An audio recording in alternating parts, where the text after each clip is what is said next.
Hello, everyone. Welcome back to the GSMC Basketball Podcast, brought to you by the GSMC Sports Network. As always, I'm your host, Mer Fatemi. Getting into our next segment here, we're going to talk a little bit about the Los Angeles Clippers squared off against the Denver Nuggets in Game 6. The Clippers winning this game, forcing a Game 7 back in Denver, and a series that continues. If we could get a best of 15 in this series, sign me up. I think everybody would be in agreement for that because this is the best series in basketball right now. This truly is a series that's gone back and forth. Teams just throwing haymakers back and forth, and this is just the latest edition of that. But yeah, before I get into that though, I'd like to remind you guys to please like and follow the show for more GSMC Sports Network content. Also, you get a number of questions that come in during the show, so to ensure that your question gets read on air, I ask that you use the tips and donations link at gsmcpodcast.net. This puts your questions at the top of the list so I see it, and it also really helps out the show. Again, the link is gsmcpodcast.net for all your questions and comments. But we got to get right back into it here because this is going to be a loaded segment. This is the series. This is the premier series in the NBA. If there is one series that has a circle around it, if I had a brand new NBA fan and I had to sit him down and ask him to watch one series game by game, I'm sorry, but I'm picking this one. If you like basketball, you like this series. This is the series between two teams, a Denver Nuggets team that won the NBA championship 2 years ago. Last year, they lost in Game 7 to the Minnesota Timberwolves. It was an unfortunate loss, but it is what it is. The Minnesota Timberwolves just went into the LA this past series and beat the Los Angeles Lakers. I think it's well deserved at this point. You can call Anthony Edwards a legend killer at this point. So that is all I'm going to say about that. But they still have Nikola Jokic. They still have Jamal Murray. They still have a star-studded group, a group mixed with veterans, mixed with young players. You still have Aaron Gordon. You have Russell Westbrook coming off the bench. You have Christian Braun, who's growing into a sixth man for this team. He's in the starting lineup, but I put him behind Russell Westbrook just because of how Russell Westbrook plays. Sometimes he's a plug in, plug out kind of guy. But yeah, Christian Braun's continuing to grow into the offense or into this team as a young player. But then on the other side, you also still have veterans like James Harden, Kawhi Leonard, Norman Powell, Ivica Zubac, who's growing into a top 5 player in the league. You still have Derrick Jones Jr., who's one of the best athletes in the NBA. You have Chris Dunn, who's really stepped up in this series. So overall, these are two loaded teams, two teams that could go all the way, that unfortunately have to hash it out in the first round, and one of these teams has to go home. And it's only fitting that this series went 7 games. I would be shocked. I would have been shocked if I came on the show today and Denver had won Game 6. Not because Denver's a bad team, but because of how good this series is, of how it would just be fitting for two teams that are so equally matched in terms of level of play that this series goes 7 games. So yeah, that's where we are now. The Clippers taking out the Nuggets 111-105 last night. Another unfortunate Russell Westbrook missed layup. Another one. I'm pretty sure I hopped on the show 2 days ago, or when did I say it yesterday? I either said it when I was previewing Game 5, or I said it yesterday. Russell Westbrook's making a splash back in the NBA. In Game 5, he finished with 21 points. Finished with 16 points in the first half. He was really having a great game. He was rebuilding his name. He's rebuilding that title as one of the best one of the best veterans, one of the most valuable veterans in the NBA today.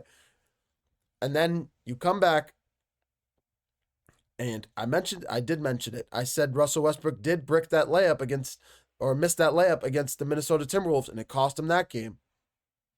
There is an argument to be made that he cost them another game last night with another wide open missed layup. If I am Coach David Adelman, I'm having Russell Westbrook come to the practice 30 minutes early, an hour early, and just sit there next to the basket and shoot layups. Whether it's either you have him shoot layups or you have him just go back and forth laying up the ball. Like they have them do running suicides. You have him just laying up the ball and going running back and forth, running back and forth, back and forth. Seriously, because you can't miss layups like that. You can't miss shots like that. It's just not right.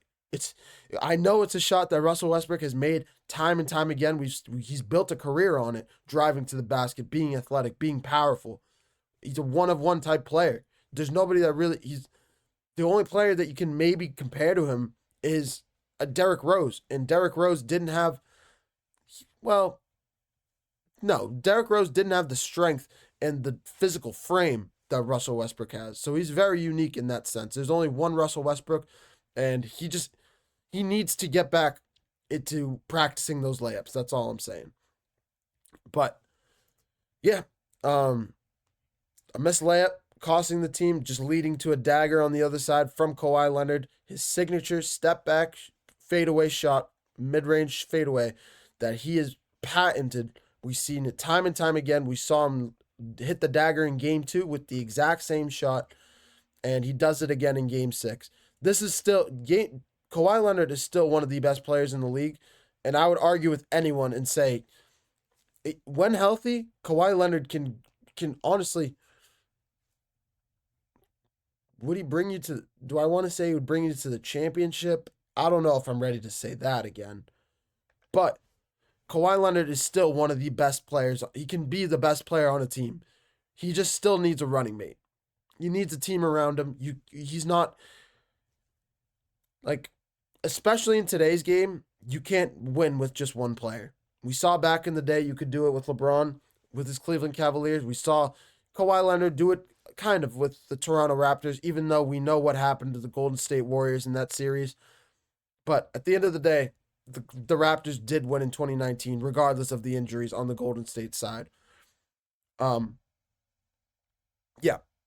Kawhi Leonard is still one of the best players in the league. When you have players like James Harden around him that can go off for 28 points, when you have a guy like Norman Powell around him who's had kind of a quiet series, I haven't mentioned him as much as he probably deserves. He did finish with 24 points in this one, and he's one of the best.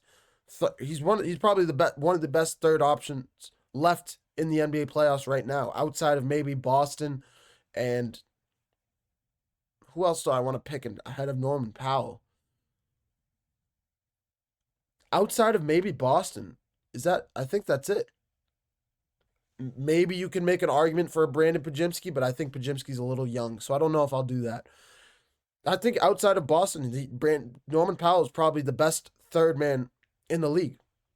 Third option, left and right now in the NBA playoffs. So, major props to this team in the Clippers, forcing a Game 7 back in Denver, and that game is going to be circled. I cannot wait for that game.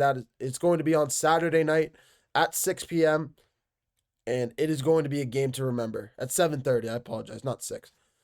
But it's going to be a game. It is going to be one of the best games in the NBA playoffs. Two teams that don't like each other, have a lot of history. We remember 2020, the series went not the exact same way because the Nuggets did not come back from 3-1 down on the Clippers, even though they could have gone 3-1 if it wasn't for the Aaron Gordon putback dunk. But the Clippers writing their own narrative in this one. They really are. This is a different team. This is a different Kawhi Leonard. They don't have Paul George anymore. It's a different coach, different scheme, different players. More experience for Ivica Zubac. And honestly, I think this is arguably a better team than the 2020 Los Angeles Clippers, even though Kawhi Leonard may not be as good as he was back then. But that's neither here nor there. Game 7, Denver, winner go home. Who are you picking?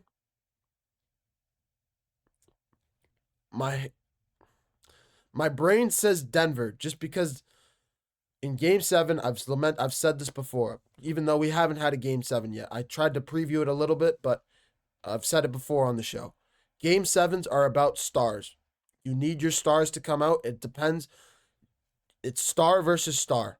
You can have a role player come out, and that really helps you. Honestly, for example, Grant Williams for Game 7 for the Boston Celtics against the Milwaukee Bucks in 2022. He went off, I think, for 7 3-pointers in that game. That is a big reason why the Celtics won that Game 7. But it comes down to the stars. It comes down to Nikola Jokic. It comes down to Jamal Murray going up against Kawhi and James Harden. Who is going to win that matchup? It is a 2v2 matchup, and if anybody else wants to jump in the mix, say a Norman Powell goes crazy. Say an Aaron Gordon has his three-point shooting game that we haven't seen yet in these NBA playoffs. He's overdue for it. So if that happens, I've said it before. When Aaron Gordon can go off for 25 to 30 points and can play at a very high level and a very high clip, this is Denver Nuggets are borderline impossible to beat. They're unstoppable at that level. That is just how Aaron Gordon can absolutely wreck a game for your team or for the other team. And he's a deciding factor in this one. So, yeah, I think I have to. My brain says the Nuggets because they have the best player in the league in Nikola Jokic. They still have Jamal Murray, and they still have, honestly, a deeper team, a slightly deeper team than the Los Angeles Clippers. My brain says the Nuggets, but my heart says the Clippers. I really think it's so hard, but I think the defense of Kawhi Leonard is going to come out huge in this one. Kawhi Leonard will be ready in this Game 7. He will not fold under pressure. Ty Lue will have this team ready to go. James Harden will be ready to go. Norman Powell, Ivica Zubac's only 10 points in Game 6. You need to have a better game if you're going to come back and win this game. The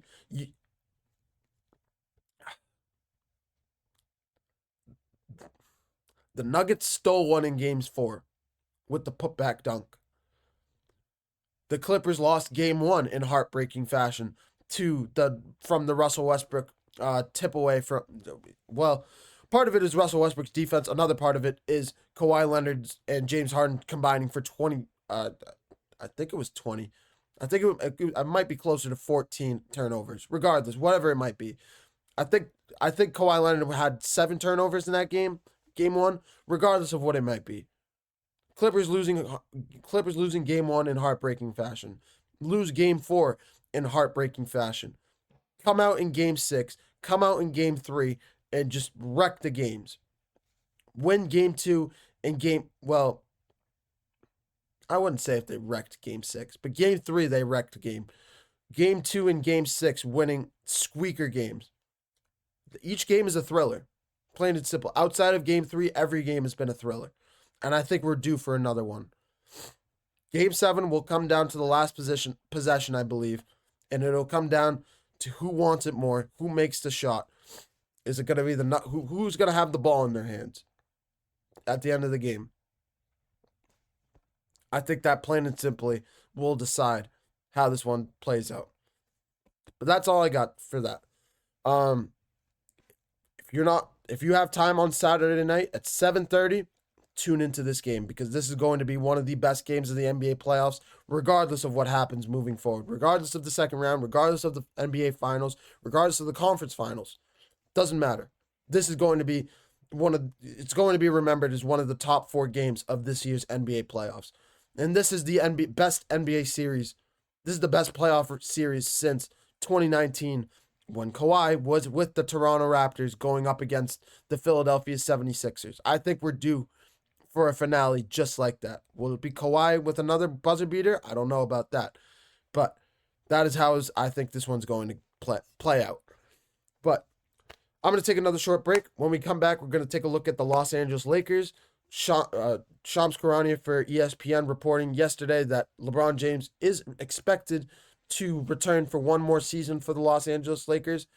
It's not confirmed by LeBron, but it's about 95% sure that he's expected to come back for one more year, for one last farewell season before he hangs up the jersey once and for all. I'm going to preview what to expect from the Los Angeles Lakers in the offseason, as well as talk a little bit about LeBron and what his deciding factors would be into coming back for one more year. You're watching the GSMC Basketball Podcast, presented by the GSMC Sports Network. Don't go anywhere.